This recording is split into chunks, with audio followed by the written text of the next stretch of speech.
இந்த மக்களை வந்து பரலோக ராஜ்யத்துக்கு கூட்டு போகக்கூடிய வேலையில் உன்னையும் நீ ஈடுபடுத்திக்கோ அப்படின்ட்டு. அவன் சொத்தெல்லாம் விற்கிறதுலாம் அதெல்லாம் முடியாதுங்க அப்படின்னு சொல்லிட்டு அவன் கிளம்பி போயிட்டான். அப்படி போன உடனே தான் அவர் சொல்கிற அந்த ஃபேமஸான டைலாக், நான் உண்மையாகவே உங்களுக்கு சொல்லுகிறேன், ஊசியின் காதில் ஒட்டகம் கூட நுழைந்து விட முடியும், ஆனால் ஒரு பணக்காரனால் பரலோக ராஜ்யத்தில் நுழையவே முடியாது அப்படின்ற அந்த ஃபேமஸ் டைலாக் அப்போ தான் சொல்கிறார் அவர். ஸோ இயேசு வந்து கடவுளை பற்றிலாம் ஒன்றும் சொல்ல, மக்கள் வந்து டென்ஷன் ஆகுறாங்க, நான் போய் கடவுளை கும்பிடலைன்னா என்ன பண்ணுறது அப்படின்னு. மக்களுக்கு அது ஒரு பெரிய பயம் இருக்குல்ல, நான் கடவுளை கும்பிடலைன்னா பாவி ஆகிடணும் அப்படின்னு.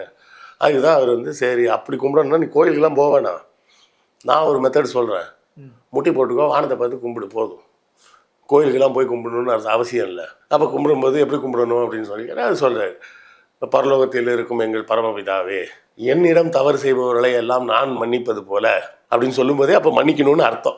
நாமக்கல்ல திருச்செங்கோடு மெயின் ரோட் எர்ணாபுரத்துல இருக்கிற ஸ்பைரோ பிரைம் பப்ளிக் ஸ்கூல்ல +2 போர்டு எக்ஸாம்ஸோட சேர்த்து நீட் அண்ட் JEE கோச்சிங்கும் கொடுத்துட்டு இருக்காங்க.